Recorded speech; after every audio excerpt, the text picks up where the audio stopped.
welcome. Everyone's doing all right?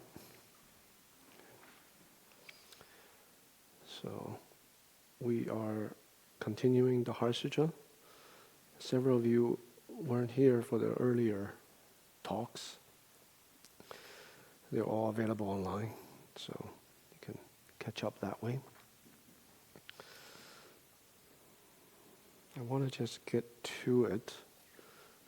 We have skipped a month, and this series of talks have gone on way too long.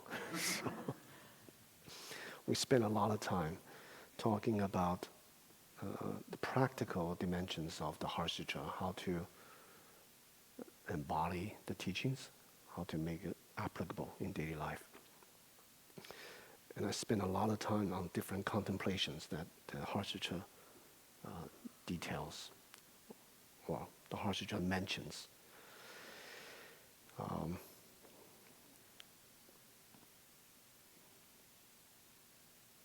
The main teachings are in the first few talks.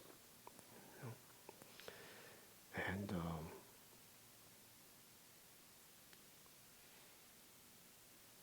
the sutra is called the Heart Sutra because it is the essence of the Buddhist path.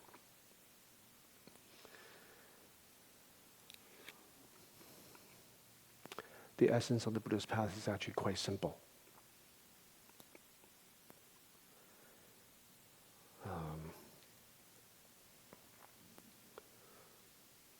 What do you think the essence of the Buddhist path is?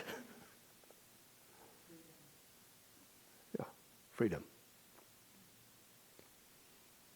And all the Buddhist teachings basically articulate obstructions, that which prevents this freedom. And they come at it from different angles. And they address different problems that we have, different attachments, different ways in which we cause ourselves suffering.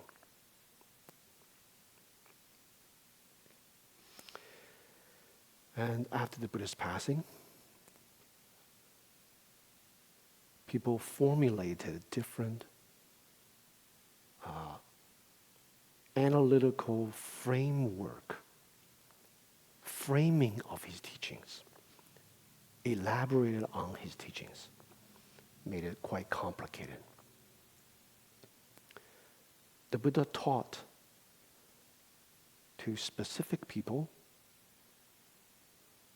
targeting the specific obstructions that those individuals had. So they were extemporaneous teachings addressing the particular needs of the people on different occasions. After his passing, they were formulated and stratified, hierarchized.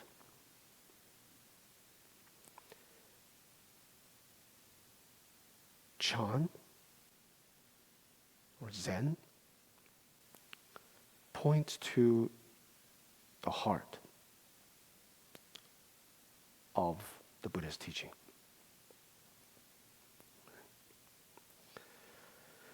The reason we experience suffering is intimately tied to the way we perceive the world. We perceive the world. We develop knowledge of the world through the basic tools that we have, which is words and language. Without words and language, it's impossible to process perception. It's impossible to process knowledge. Do you believe that? You wouldn't be able to recognize your own hand if you have no idea, concept, this is hand. Right? This is the idea of me. It's attached to me. I'm here, and all of you are over there. And you're the one causing my problem, or I'm the one who bring happiness to you, and yet you don't reciprocate. You see, all these are intimately entwined in words and language. Words and language are the scaffoldings that build notions, narratives, ruminations, storylines about ourselves and others. So we're linguistic beings. So Chan, and it's a tradition that targets the ways in which we construct our reality through words and language. But the problem with words and language is they don't actually point to reality. The words and language, cup, there's cup. The word cup don't actually point to this. It's just collective consensus. We agree that this is called cup, C-U-P. But in other different linguistic cultures, civilizations, they have another name for this. These words and language only exist in syntax, discourse, grammar. They exist in their own constructed world, an abstracted world. They don't point to reality. And by its very nature, it's divisive. Words and language are built on discriminatory categories. If it's black, it's not white. Well, what if it's black and white? That's called gray. Yeah? But gray is not orange. Orange is not yellow. By its nature, it's container. It's contained. It separates. It's divisive. It discriminates. That's where we get into trouble. We're constructing the world based on discriminations. Self, other, having, lacking, success, failure, beautiful, ugly, good, bad, birth and death.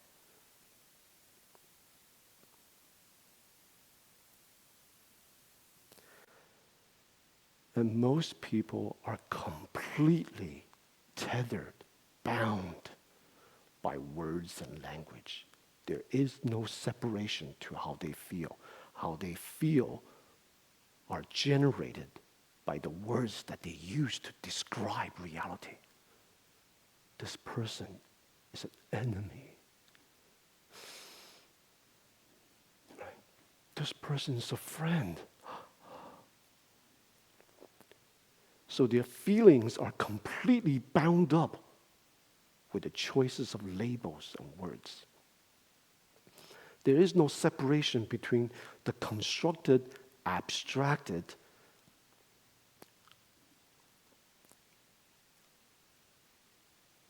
unreality of words and how things actually are.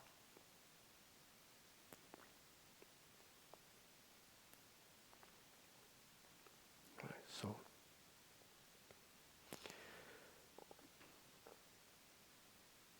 because of this boundedness to words, our sense of happiness, sadness,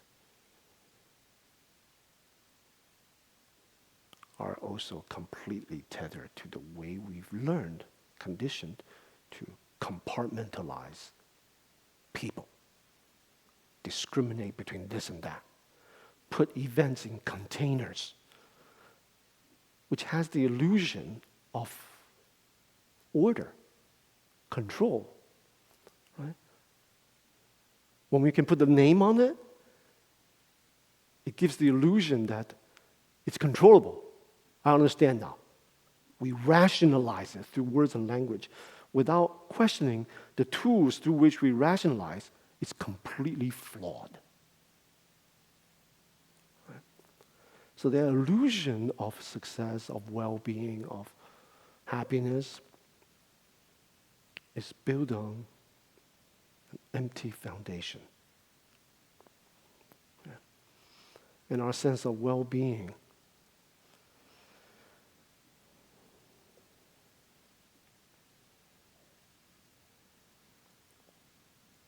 suffering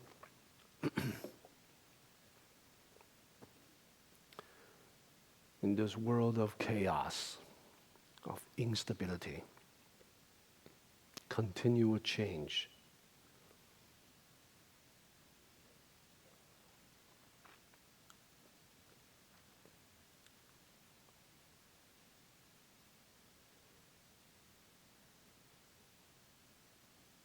Inseparable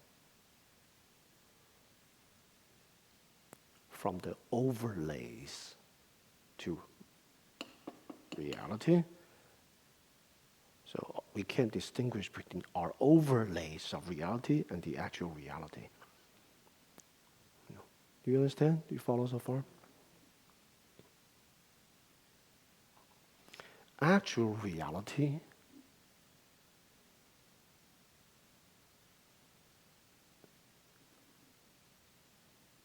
are not bounded, open. It is pure possibilities. It is alive. It is life. It is new beginnings. Right? Something bad happens to me.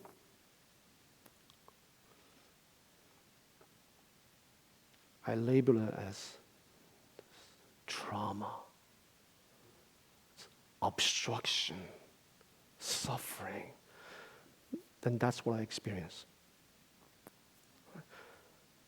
I label it as bad. You could label it as something else. Your whole perception changes. This door closes, I can name it opening a new door. New beginning. Lost your job, new beginning.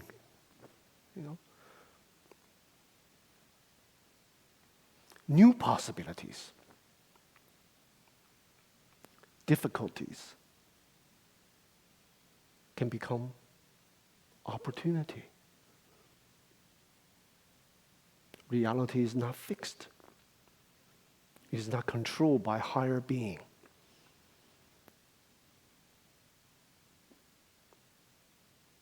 It is relationship and new beginnings. It's freedom.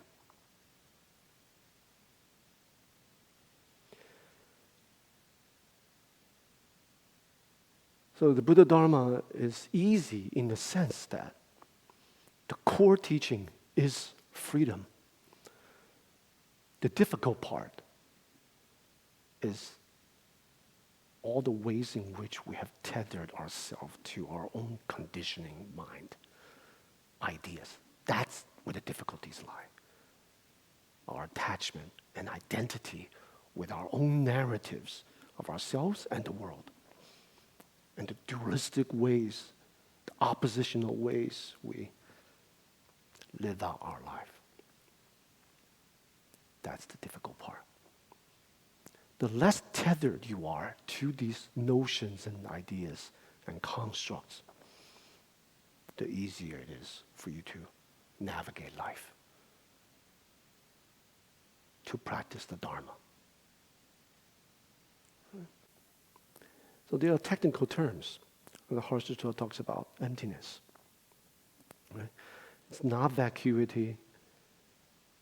It's just a spatial analysis of how things are intimately connected, interdependent, constructed.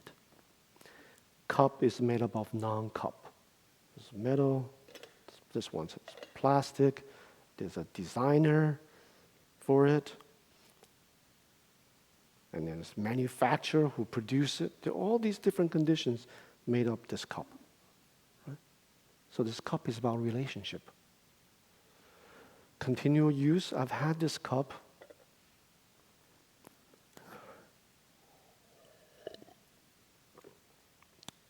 I was given this cup 1991 when I entered the monastery. Everyone's given one cup. We use. They made sure it's made out of aluminum so it doesn't break. The cover, for example, I broke once. So you see the design's black here.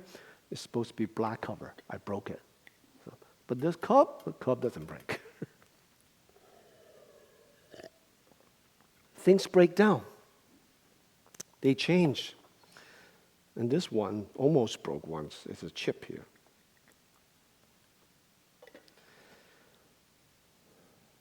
Spatially, cup is made up of non-cup. Temporally, it continues to change. Except the aluminum. It takes a long time to perceive the change. But it does. There's staining inside. There's things that are kind of loose, right? Chips on the corner. Change. So from a temporal perspective, change. From a spatial perspective, interdependent. Do you follow? That's the most rudimentary way of deconstructing the world in which we live, the identities in which we grasp. Me, I, mine. Cup is something innocuous. It's just a cup. Who cares? But applying it to you are made up of interdependent conditions. You temporarily are continue to change in time, past, present, future. Does that make sense? And that's what Avalokiteshvara talking about. Perceiving the 5 skandhas, spatial deconstruction, form, sensation, perception, volition, consciousness, are empty. Perceiving that. And there's a whole talk, several talks I gave on the contemplation of that. Why do we want to dismantle this notion of fixed, rigid identity that we are so deeply rooted in the sense of me, I, mine? Why do we want that? Because our sense of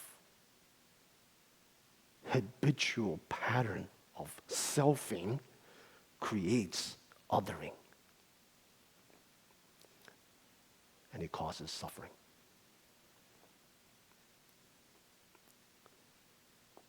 So the first attack from Buddhism is to dismantle the sense of fixed you, me, I, mine, opposed to other. When there's that duality, definitely suffering. Definitely you'll cause yourself suffering, you'll cause other people suffering. Conventionally speaking, of course, we gotta navigate to daily life. I am different than you.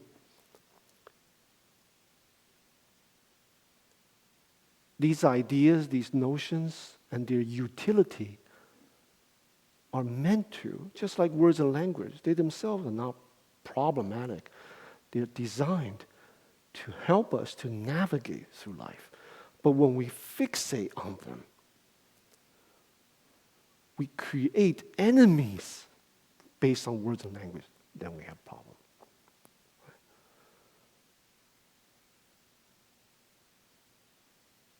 Spatially, the 5 skandhas or aggregates, form, sensation, perception, volition, consciousness, coming together will help us to see things as from the perspective of relationships, as opposed to just a fixed notion of me. This is just me. No. I'm made up of, just like the cup is made up of non-cup, I'm made up of everything else. That gives rise to something useful. Compassion. I exist because of everything else exists. Right. Temporally, the five skandha also includes, it's a kind of a sequence form. Once we have form, we have sensation. Right? Sensations follows contact. Contact, sensation. Once we have sensation, we have perception, the labeling coming, the overlay coming. Right? And on the basis of the way we label things, we have volition, action. It's good, I want more. Bad, I want to get away from it. Right? So form, sensation, perception, the way we perceive, and then volition, action. On the basis of action, we create karmic impressions on our mental continuum. If we continue to do certain things, that will leave imprint, which is consciousness, which will shape your next action. Right? So it's like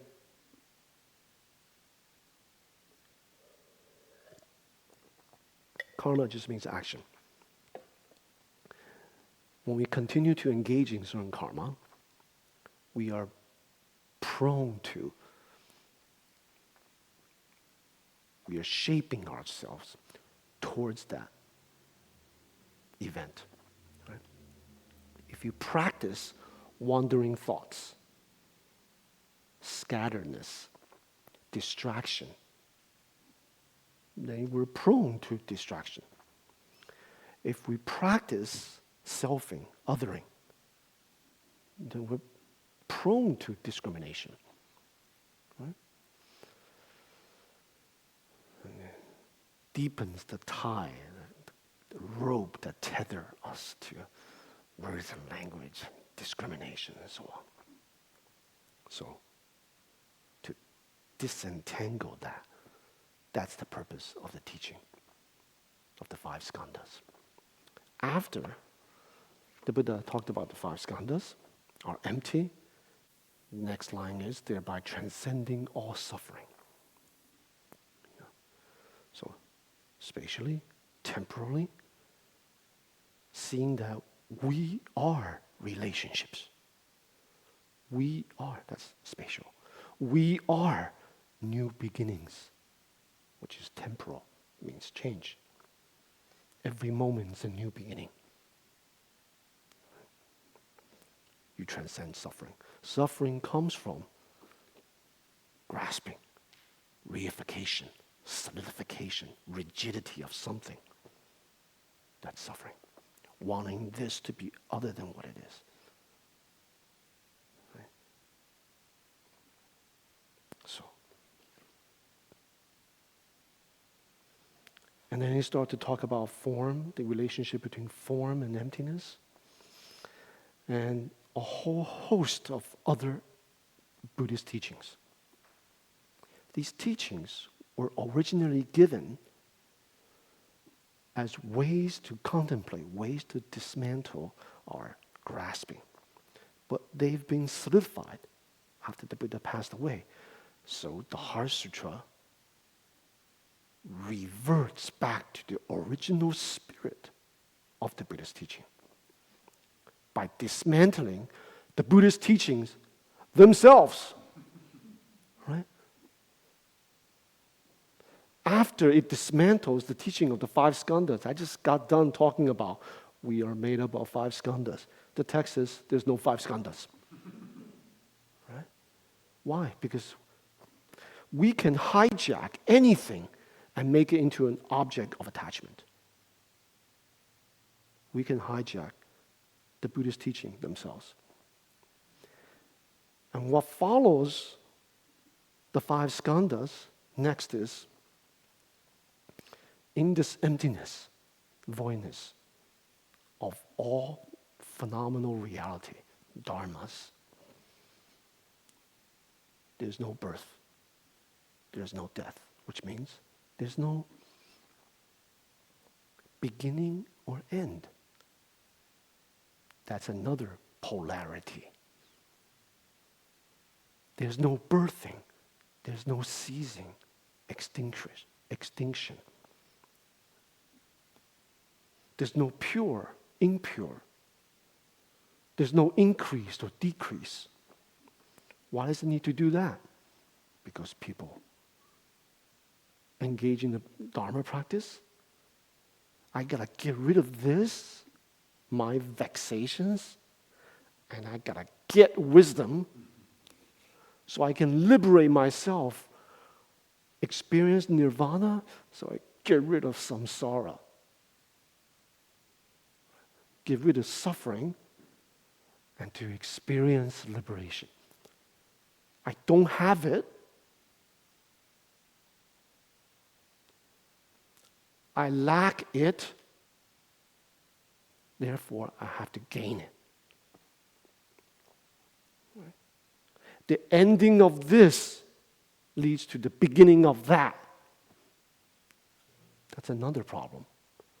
It's kind of a religious problem. The moment that we think, feel,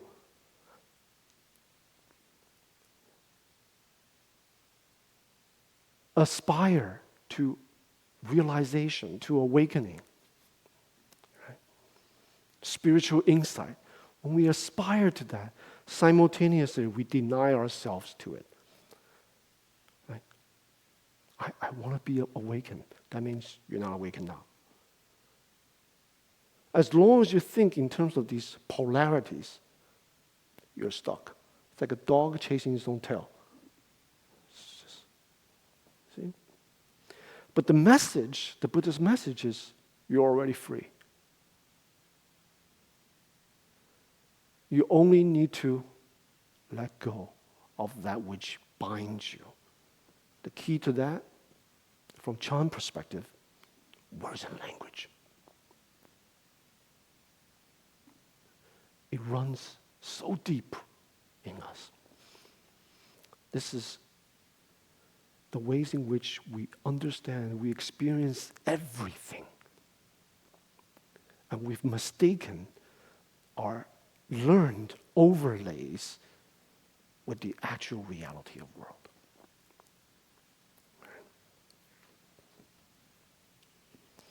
What follows this? I'm rewinding back. I'm impure. I gotta get to the pure state. So, the notion of born and cessation, birth and death. The notion of impure and pure, increase and decrease, gaining and losing, having, lacking, success, failure. There is no referent to that. There's no referent to that. What does success look like? Well, it drives a good car, have nice clothes, have a lot of money. That's the idea of corporations, capitalism. That's relatively recent, actually.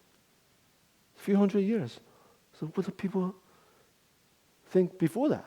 There's some other idea. Before the advent of money, people used to trade with grains. A lot of grains, that's success. Now, who wants to carry around bags of grain and treat it? It's all these changing ideas,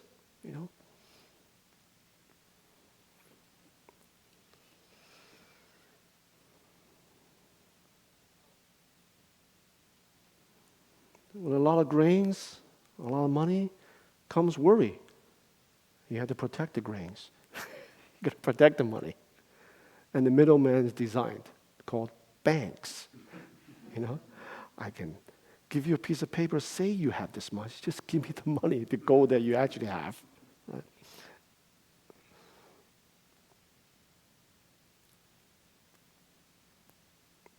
So he talks about no form, no sensation, perception, volition, consciousness, no five skandhas.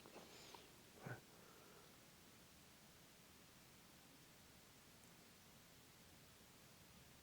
its utility of this teaching of the five skandhas is to free us from bondage. Right? If we attach to it, it becomes an obstruction. The Heart Sutra, from a historical context, it's actually the whole thing. It's actually a critique of earlier Abhidharmic teaching. After the Buddha passed away, the solidification, analytical exercises, scholarly endeavors of compartmentalizing Buddhist teaching, further analysis, providing commentary or tradition, Abhidharma. The Heart Sutra, part of the Prajna Paramita wisdom literature, the emergence of that historically is the direct attack of the rigidity of that analytical Abhidharmic teachings. So he started to deconstruct everything. Even though he does that, I don't want to say these teachings are not useful. They're extremely useful. So what follows next is, so we have the first teaching, the five skandhas, introducing emptiness of the five skandhas. The five skandhas as useful, and then the emptiness of the five skandhas. And the notion of duality, having, lacking, gaining, losing, success, failure. Right? Samsara, bad. Nirvana, good. After it dismantled that basic rubric, it goes in deep. First set, it's called 18 realms, which is a Abhidharmic teaching, early Buddhist teaching. 6 sense faculty corresponding to 6 sense objects, giving rise to 6 momentary cognitive experiences. So, eye, ear, nose, tongue, body, mind, sight, sound, smell, taste, touch, thought, giving rise to consciousness with regards to sight, sound, smell, taste, touch, thought.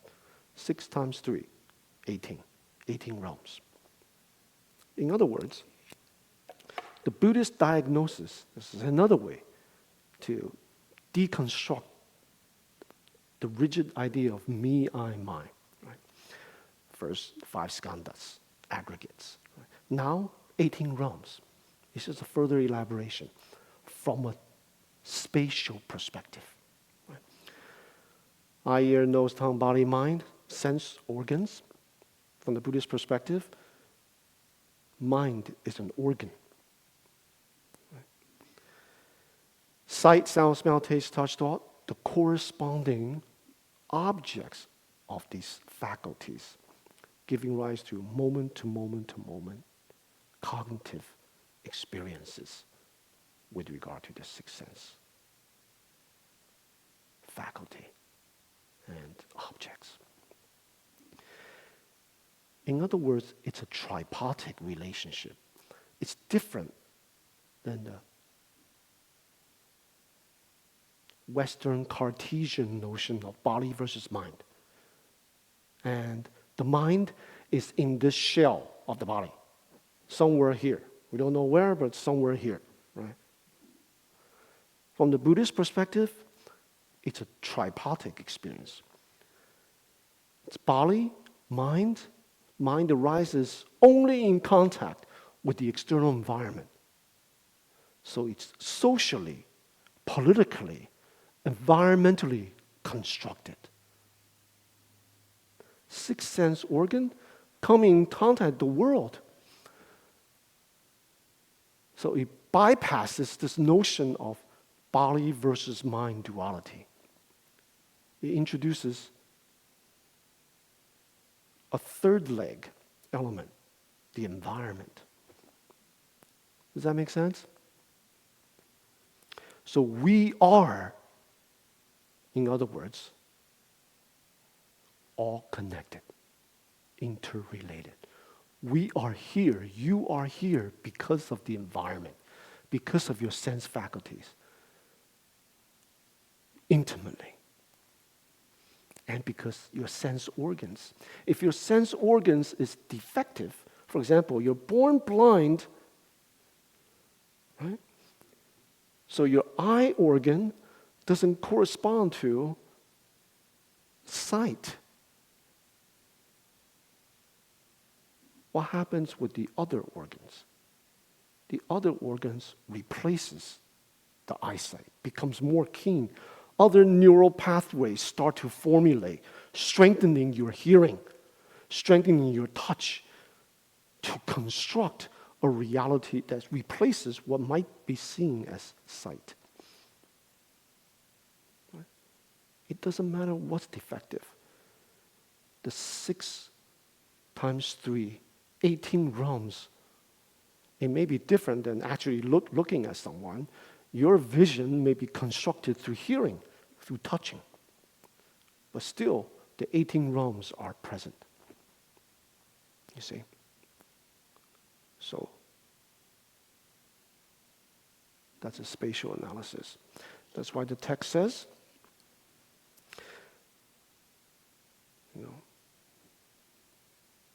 no eye, ear, nose, tongue, body, mind. No sight, sound, smell, taste, touch, thought. There is no realm of the eye, all the way up to no realm of mental cognition. 18 realms. Okay. For us, it is useful to understand things, to experience the world through relationships. Don't experience the world, which we inevitably do. Don't experience the world through the filter of me. This is my opinion. It's my idea. This is my body. Experience the world through relationships. Break it down. What you think is yours, the body, which one is it? Is it the eyes? The ears? Yeah, I have beautiful ears, My eyes are great. My nose, not so good. You break it down. All of these sensory faculties encountering its corresponding object, giving rise to recognition, giving rise to cognitive moments, right? Leading to certain experiences. So instead of thinking in terms of this bounded, narrow notion of me and then you, it's just this miraculous interaction, interfusion of sense faculties coming in contact with sensory objects. And moment to moment to moment to moment, giving rise to notions and ideas. In that, there's no longer possessiveness, ownership. There's just this functioning. So you could say neurological functioning of experiences. Depersonalized, yet completely wondrous. Nuanced, ever-changing.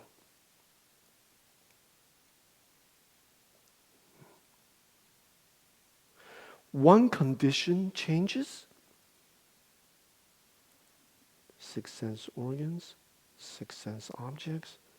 One condition changes, the whole combination changes, will shift. That's dependent origination. All of you think you see Guogu in front of you, but you have each your own construct of guogu. If you forgot to bring your glasses, forgot to bring your contact lenses, right now you just see it's just a blur, right, in front, moving about, kind of. You don't see any details, right? Some of you see some other images. So where is guogu?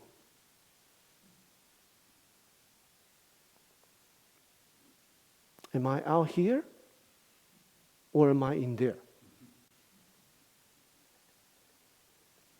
If you get angry at guogu,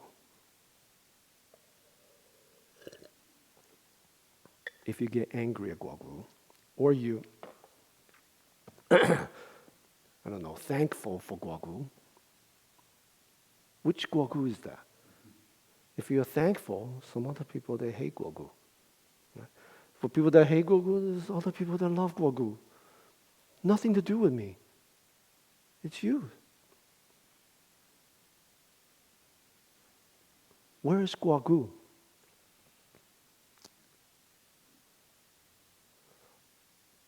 The real guogu, stand up. Yeah.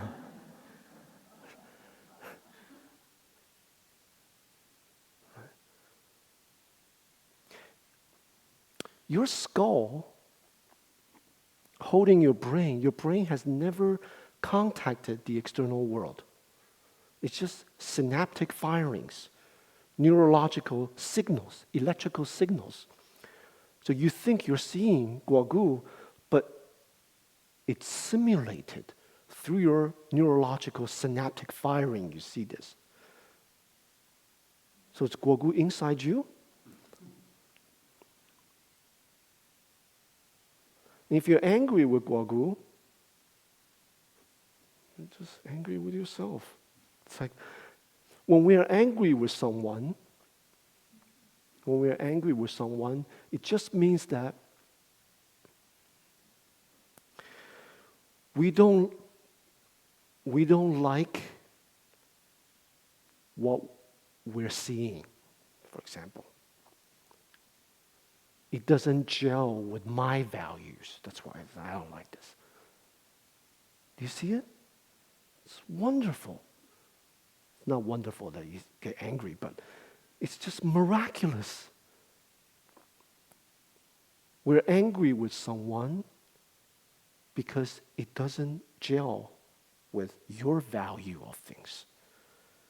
It says less about the object of our anger, and it says more about our own valuing. Do you understand that? Of course, we also have, beyond the individual preferences, right? What's good, what's bad. We also have a shared, collective notion of what's good and what's bad.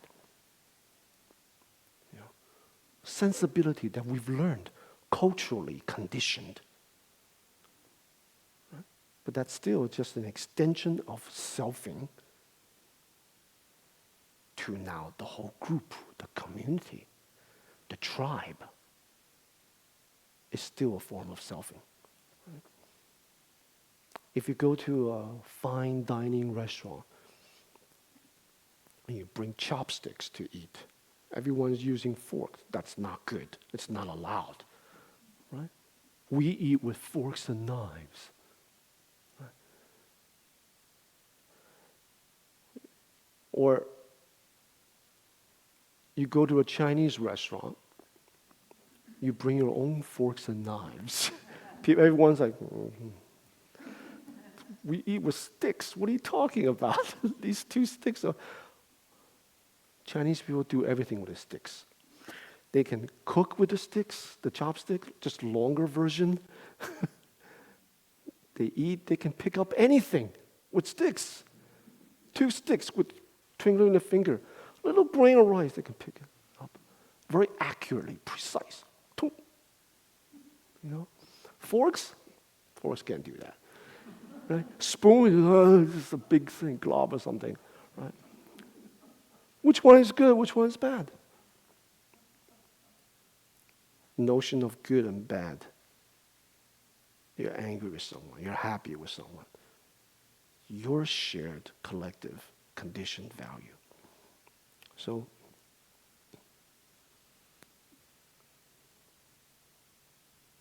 the miraculous interactions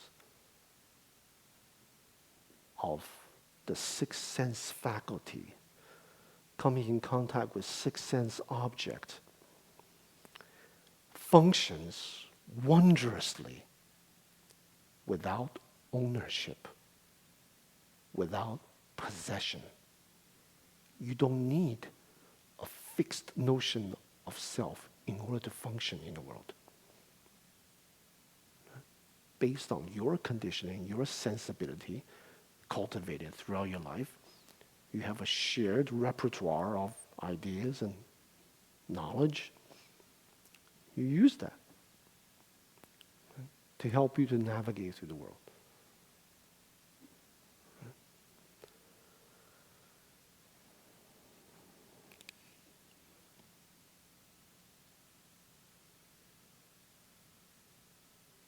Reality doesn't lie in the eye, ear, nose, tongue, body, mind. Nor does it lie in sight, sound, smell, taste, touch, thought, the sense object. Nor does it lie in the realm of the eye, all the way up to realm of mental cognition. So where's reality? Where is Guogu? Is Guogu in the sixth sense faculty? Or is it in the sixth sense object? I'm actually out there. Or in the interaction between the organs and the object, somewhere happening in consciousness?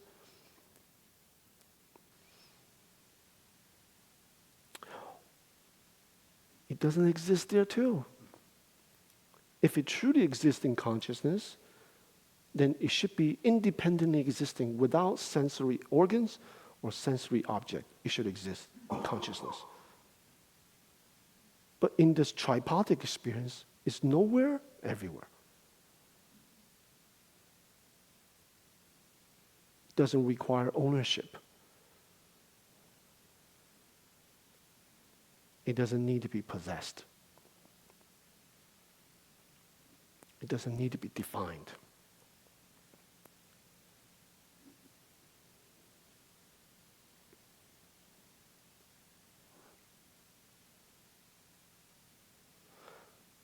So that's another way to dismantle the rigidity of a sense of me, I, mine as separate.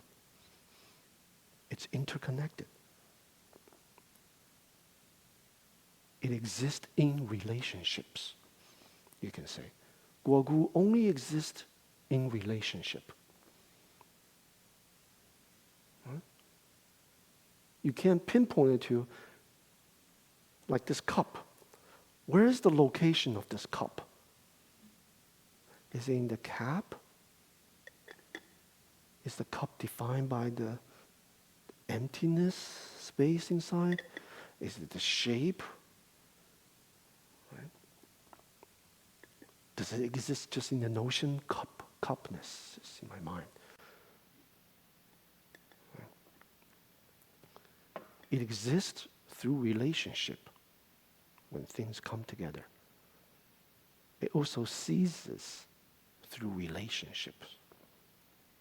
This is very useful because now the teaching is about relationships. Right? So instead of seeing things through the lens of me, I, mine, selfing, or othering, they, them, we see things, we make choices based on relationships.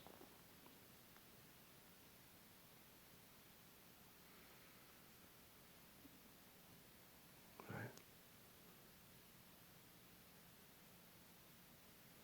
In order to work with relationships, we have to recognize the different conditionings. To make life choices, to decide your future job, What do you plan to do this summer for your career, for your livelihood? You have to recognize the relationships of conditions.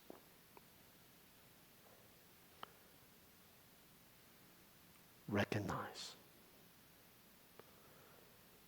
Sometimes you have to wait for relationships.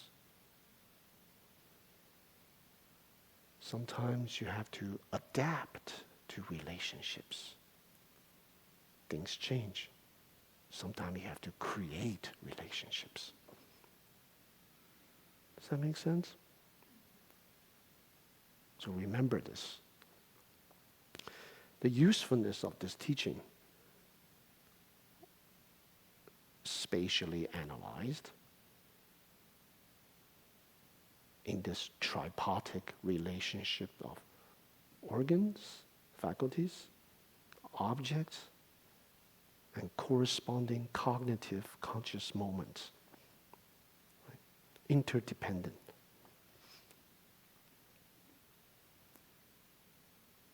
It's to move away from the solidity of self and others. Me, I, and mine.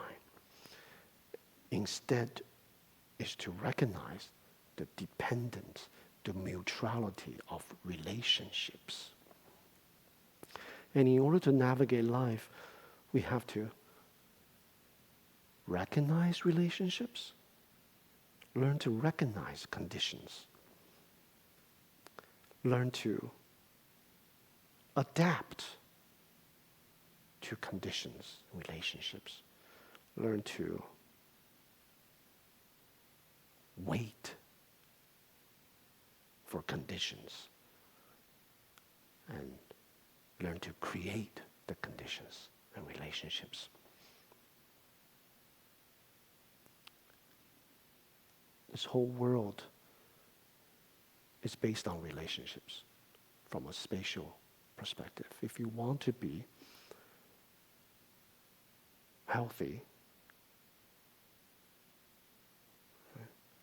you want your six sense faculties to be healthy, especially your body, eye, ear, nose, tongue, body. Right? You have to have the right conditions. Sight, sound, smell, taste, touch, the bodily touch, right? You have to exercise, maybe. Right? And the body eats, right? The type of food, the conditions, the relationship that you have with food. What kind of relationship you have with food?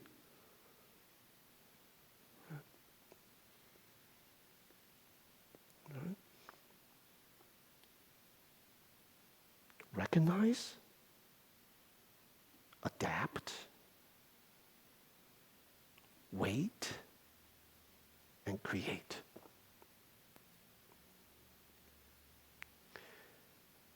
Working with the relationships, then it leads to certain results. How do you become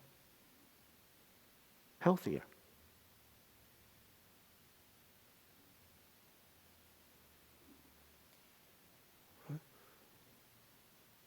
Your relationship with food, your relationship with sleep, your relationship with your mind. When we are stressed, we can't even process the vitamins. We can't even process the nutrients. Everything's hijacked. Right? Everything becomes deficient. So, relationships. If you want good relationship, you have to cultivate it. And cultivation entails recognize what's going on, adapt to what's going on, what's possible. Sometimes involves waiting. You can't have everything you want. You gotta wait for the causes and conditions. Learn to recognize opportunities. You gotta wait, patient. Sometimes we have to take proactive actions to create the causes and conditions. Does that make sense?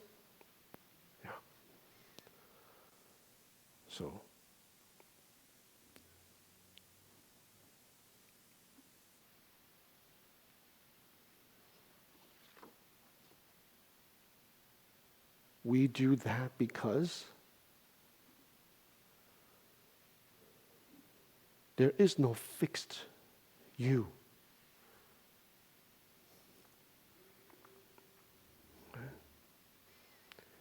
You are constantly creating, practicing what you will become in the future.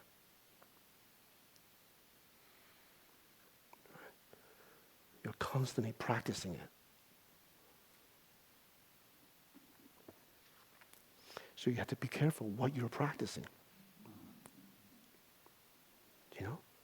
What you're practicing. What kind of ingredients are you concocting in this drink that you're constantly, every day?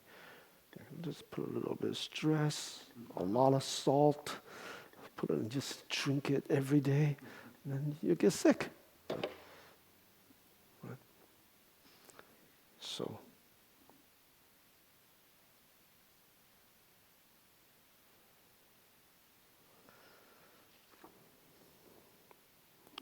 you all follow, right? So, yeah. In emptiness, there is no form. No sensation, perception, volition, or consciousness. No eye, ear, nose, tongue, body, mind. It doesn't literally mean there's no fixed eye. It means the truth does not lie in any of it. It cannot be located. There's no essence to it because it's free. You construct it moment to moment. You create your future. You create who you will become. No sight, sound, smell, taste, touch, thought. No realm of the eye. All the way up to no realm of mental cognition. Next time, I'll talk about the temporal perspective. The next section is called the 12 link chains of dependent origination. Beginning with ignorance, all the way to aging and death. Temporal, due to ignorance. We take actions, volition. Because of volition, we have consciousness. Right? Because of actions, we create consciousness. We create who we are. Right? What is consciousness? Name and form. Name refers to karma. Form is the genes, father and mother, the actual physical constituents. Very fascinating. The Buddhist analysis of what consciousness is, they call it name, as in words and language. But that's intimately tied to karma. Right? From name and form, you give rise to 6 entries. Eye, ear, nose, tongue, body, mind. Once you have 6 entries, 6 sense faculties, you will definitely have sensation. Right? If you have sensation, you'll definitely have contact. Obvious. If you have sensation, you contact something. Sight, sound, smell, taste, touch, talk. Contact. Once you have contact, this is the juncture. For most people, they definitely have craving, grasping, and rejecting. And once you have grasping, craving, you definitely have existence. Oh, I'm sorry. Craving, you definitely have grasping. I grasp this, it's good, it's bad, reject. Grasping, rejecting comes. Once you have grasping, you definitely have existence. What existence? Future existence. Once you have existence, you'll definitely have old age and death. 12 link chains. Right? That's from a temporal perspective. Today we spoke about spatial. Right?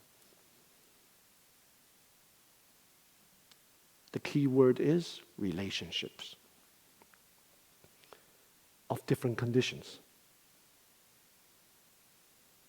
How do you deal with conditions? How do we navigate? Don't think in terms of me, I, my. Think in terms of relationships. Learn to recognize the relationship of conditions. Recognize, adapt, wait, create.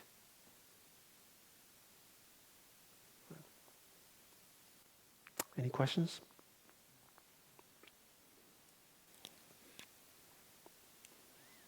Yes. Do we have a mic?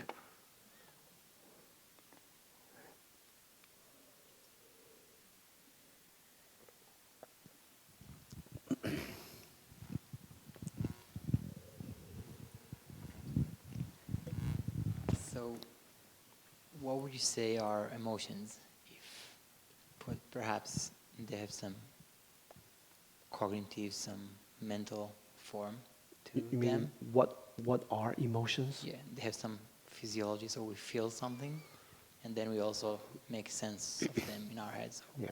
I tell myself what I feel Yeah. in this moment, You in can't- language, Yeah, usually. it's intimately connected with that. You can't have emotions without perception. You can't have perception without words and language. You won't be able to recognize. Right? You have emotion of anger, right? And toddler hasn't learned the language. They don't know how to. They don't know what it is. They look at a snake, they want to put it in the mouth. They don't know that's danger. There's no way for them to process information. So they only process it through embodiment. A very raw form of rudimentary sensation, like instinctual almost. Right? So hunger, they feel it. Right? Pleasantness, a raw form of pleasantness, being held, tactile sensation. Right? So they feel that. But conceptual thing, there's no way for them to process. Emotions the same. Emotions are intimately tied to the way we perceive things. Does that answer your question?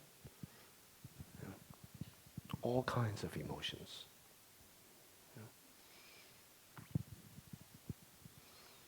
Yeah. Phil? You've talked several times about how words and language are essential, Yeah.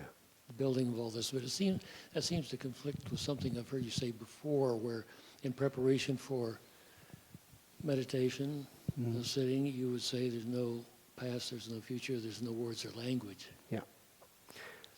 Okay, how does that relate to some of my instructions? Because I'm trying to bypass words and language. We use words and language in our discriminatory judgment to frame our experiences. When we do that, we're in the headspace. So usually I teach people to get out of this headspace, to bypass that, to embody, to be in the body, to go back to the raw experiencing, the openness of experiencing. So tactile sensations, relaxing, like the timekeeper today talk about relaxing the body section by section. It's just the raw experience of release and tension. You don't have to label it.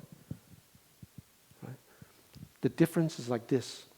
Do I have to tell myself the skin is soft? No. Do I have to tell myself this is painful? No, you just experience it.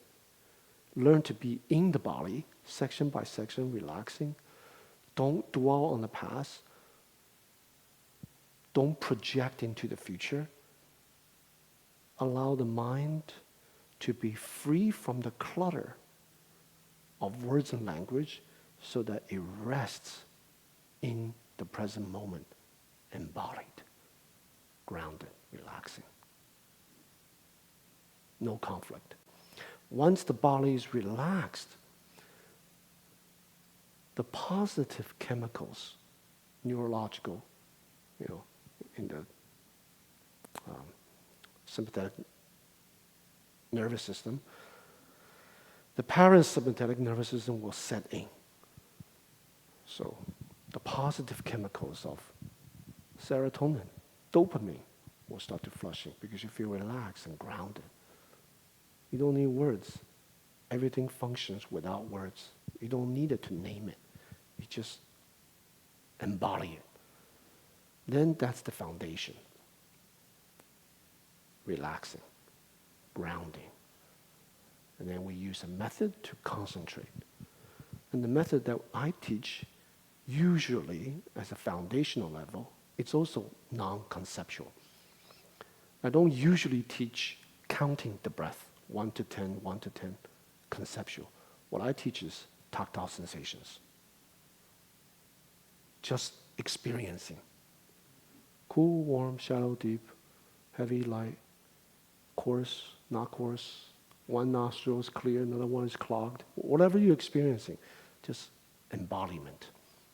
That will bypass the discriminatory mind, the labeling in the headspace. So just get into the body. It's a kind of somatic practice. Right? And then concentration will set in. Concentration. Concentration doesn't really develop on the basis of conceptualization. Concentration only develops in a deeper sense through embodiment. Right? The limit of conceptual methods of meditation, counting, visualization, at some point the concepts will drop away, allowing you to be completely embodied. Right? From Chan Zen perspective, it's too long. Let's go directly. Learn to embody the method. Does that make sense? So learning to be not caught up with words and language in the head, not learn to not get caught up, to actually experience on a raw, sensory, somatic level. You know, the problem with words and language is not that words and language is problematic. We need that to navigate life. The problem is we attach it. We think that's actually reality.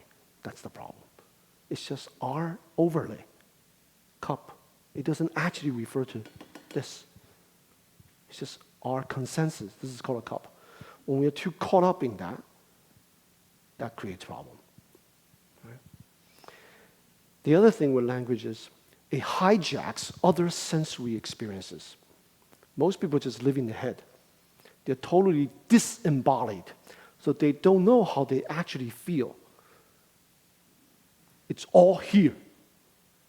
It's all here, right? So you can learn to relax through the bodily faculty. You don't need the words.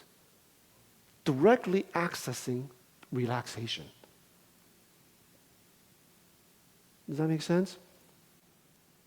All right. So we're usually just using sight, sound, and words and language that we put on sight and sound.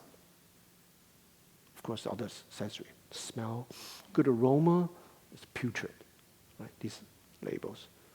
So the words and language hijacks every other sensory faculty. Right? So in meditation, our style of meditation, we learn to amplify, to learn to, or relearn to use other sense faculties. Bypassing the way language hijacks everything, just through sight, right? Or contemplation of sound that I taught in the Heart Sutra. Just hearing, without your label, the sound is good or bad, just experiencing sound. And then as a foundation, just experiencing the body relaxed. So serving as a more solid foundation. So the foundation is not rest on overlays. The foundation is rest on what's actually happening, not on your overlay of what's happening. Does that make sense? And learning to disentangle, to learn to actually distinguish between this is my overlay, my judgment, opinion about this person versus that person. Learn to disentangle that. Usually people can't disentangle that. They think this is a jerk, he's just a jerk. He's just a jerk. Everyone thinks you're a jerk. You're just a jerk, right? But that person's best friend thinks is the best pal he's ever had. Right? So our judgment, learn to disentangle it. And one way to do that in meditation is disentangle how the words and language are hijacking every other sensory experience. So we just learn to amplify the body, amplify other sense organs. Once we get to do that, then we give ourselves more space. We can actually recognize when we need to use it, we can create, we can wait, we can adapt to conditions. Right? Instead of just automatic pilot, just kind of the same. So, thank you for the question. Any other question? Yes, over here. Where does decision-making fit into all of this? Because like you're talking about relationships and, waiting, but then sometimes needing to create the proactive. Yeah. To me, it seems like the only thing you can base that on is words and language and analysis of past and future and blah, blah, blah. That's right. Words and language are not themselves the problem, but can be quite useful. Words can be injurious. Words can also heal. Right? But what is using the words? Selfing using the words, self-referentiality, or learning to recognize that we exist because the benefit of everyone else. So our decisions come from compassion, recognition, acknowledgement of the support of others instead of my own benefit. See? So you use words to support, to amplify kindness and compassion. And you decide based on that. Instead of deciding based on just me, what benefit me in this scheme of things. You see? Yeah. In that process, we learn to expose the me, I, mine, self-grasping. We learn to see it, not follow it, and recognizing this erroneous way of seeing things needs to be modified. That it's actually dependent on all the different conditions. So helping others is actually a form of helping oneself, considering the value of everyone. So they decide based on that. Using words and language, but no longer used by words and language. In a self-referential way. We try our best. Okay? Corey? Thank you. Yeah. If all of the perceptual faculties are empty, all the way up to mental cognition, which part is real? It's like the question, where is Guogu? Or where is Corey? Is Corey in the faculty? Does Corey exist in the sensory objects? Or does Corey exist in the mental cognition, the cognitive part? Where's Corey? I'm not claiming to be real. I'm just saying, is there a part of it that can can be made sense of? Or is it just the agreement, the consensual agreement? Are we agreeing here that none of it is actually real? I can say that the usefulness of reality or whatever we put a name on it, its usefulness lies in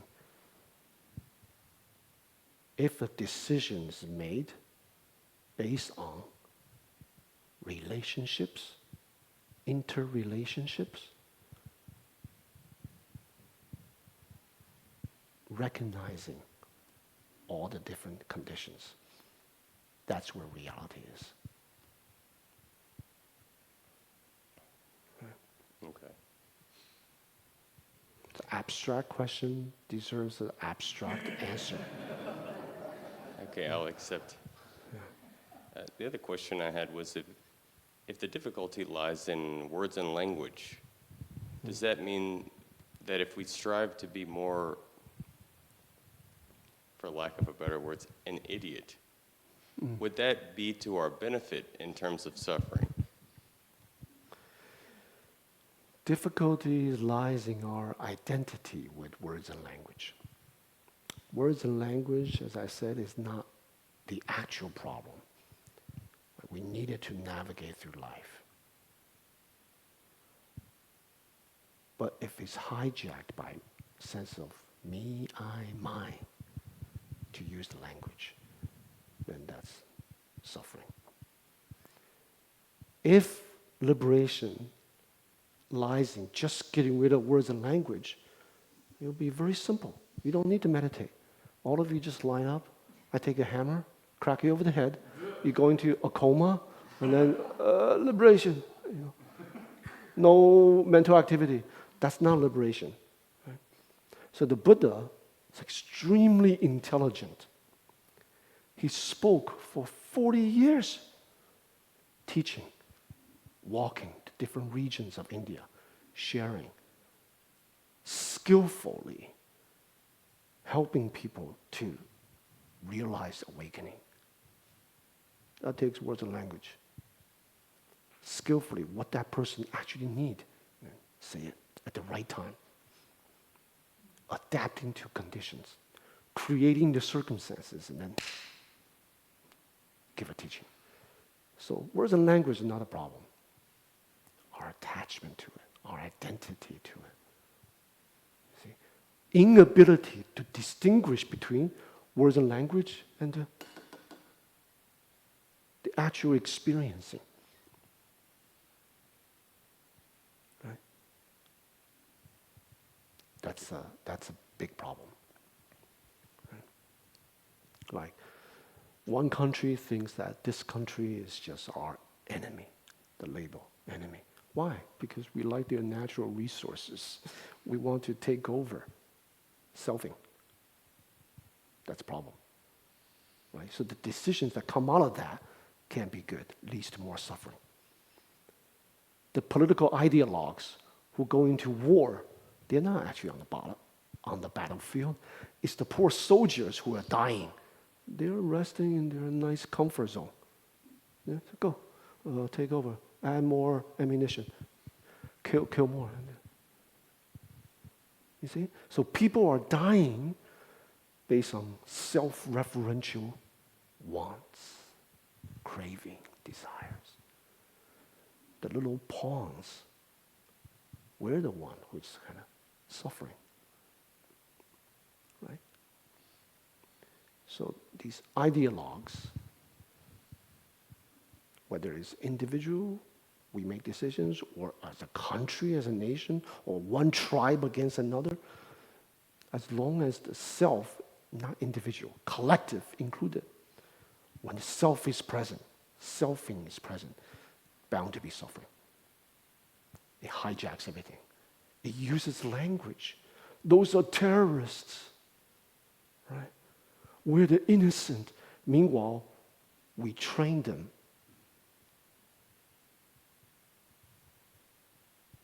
in ammunition, in killing, when it benefits us to fight another group somewhere there. But when he turns against us, we call them the naming, you see? Selfing. So the words and language are injurious or can be healing. Who's using it?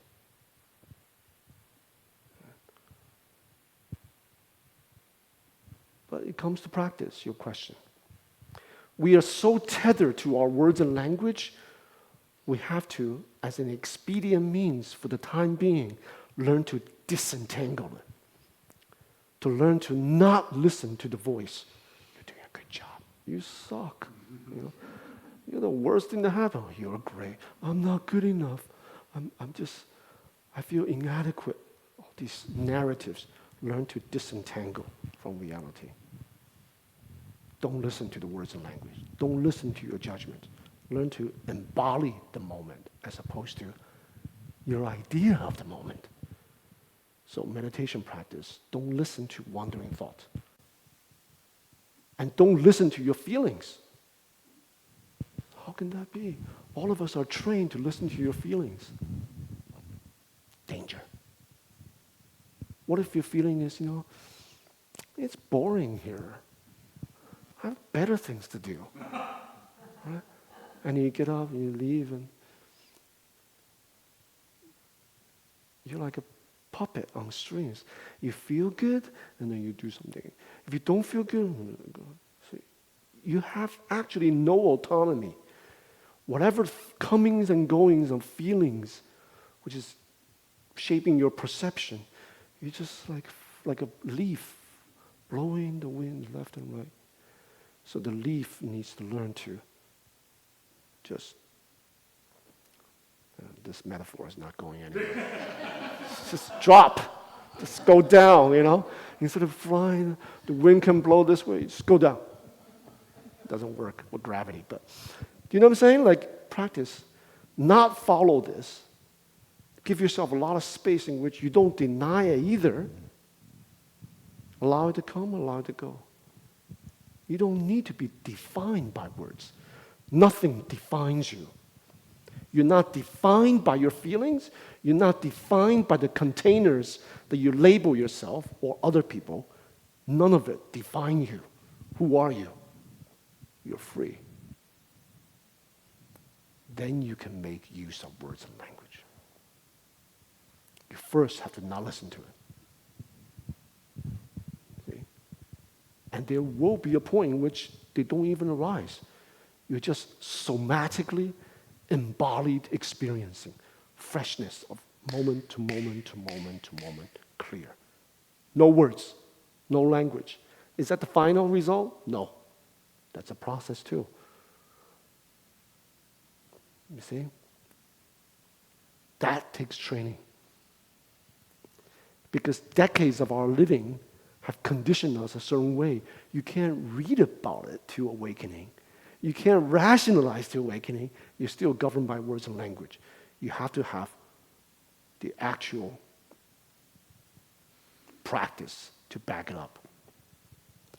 You're not actually swayed by your passing feelings and emotions and thoughts. The fog of the words and language and feeling and emotions and thoughts. Once it passes, what is it? Right? What is it? And you see suffering, you help. Not because I want to help, it's just a natural response. What needs to be done, what can be done in that moment. Everything interconnected. See? So, once we're freed from words and language, untethered, unhinged. That's like a bad word these days because the damn movie, Unhinged. Once we're unhinged, right? Then we can fully utilize words and language. And our actions doesn't come from selfing anymore. It comes from deeper place of recognizing relationships and spatial, new beginnings, temporal. The two truths of Buddha Dharma, dependent origination and impermanence. Related to another way, relationships and new beginnings.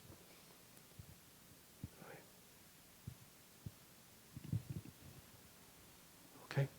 Thank you. The Q&A is kind of better than the talk itself. Talk is explaining this stuff. Any other question? Are words and language useful? Yeah. Sometimes, do we want to be used by them? What's the ingredient? How can we not be used by them?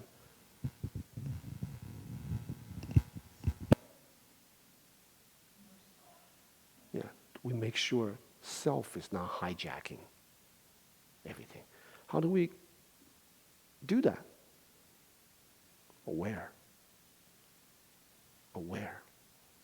These passing thoughts and emotions, where do they come from? Right? We're aware of what's going on. We see clearly. Right?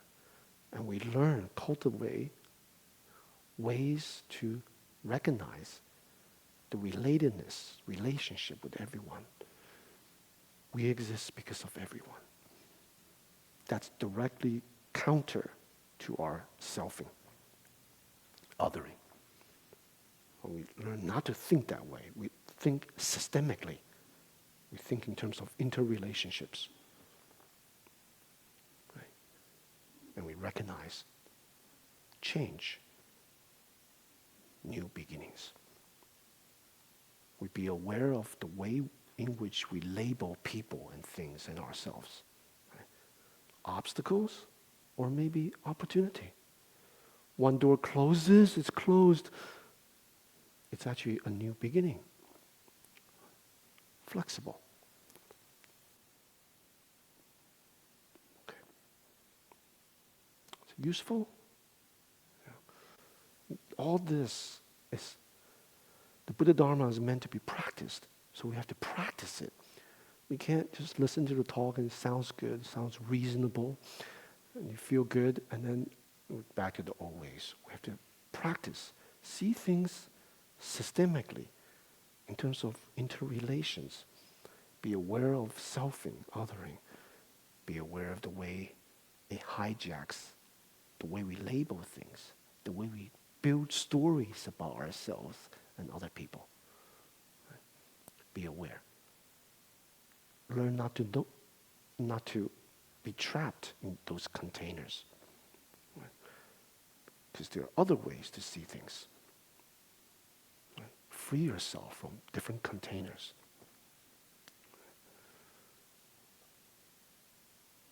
Right?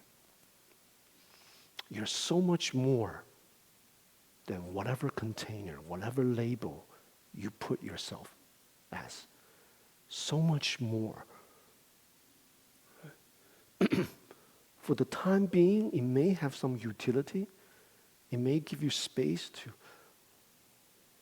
what's needed to have this container, but recognize as you're using them, you put yourself in this box. I need this box. I need to put a name to it. Right? Also recognize that. I need it now, but I'm actually free. Maybe in a year, 2 years, I don't need to. I can move to a new box, bigger box. Right? You see, everything has its utility. Right? To what end does it serve? Does it serve more suffering, or does it serve for freedom? Right? And some labels, container may be good originally, but when you attach to it, you argue, defend it, and you demonize other people who don't recognize then you just ruined it. You know, as its originally intent. Like Buddha Dharma. Buddha Dharma. 5 skandhas. Very good, we use it. And then you start to attach to 5 skandhas. Then this text come up and says, there are no 5 skandhas. Right? Don't be defined by just that. Okay. Any questions online? Online folks? Okay. All right. Have a good evening.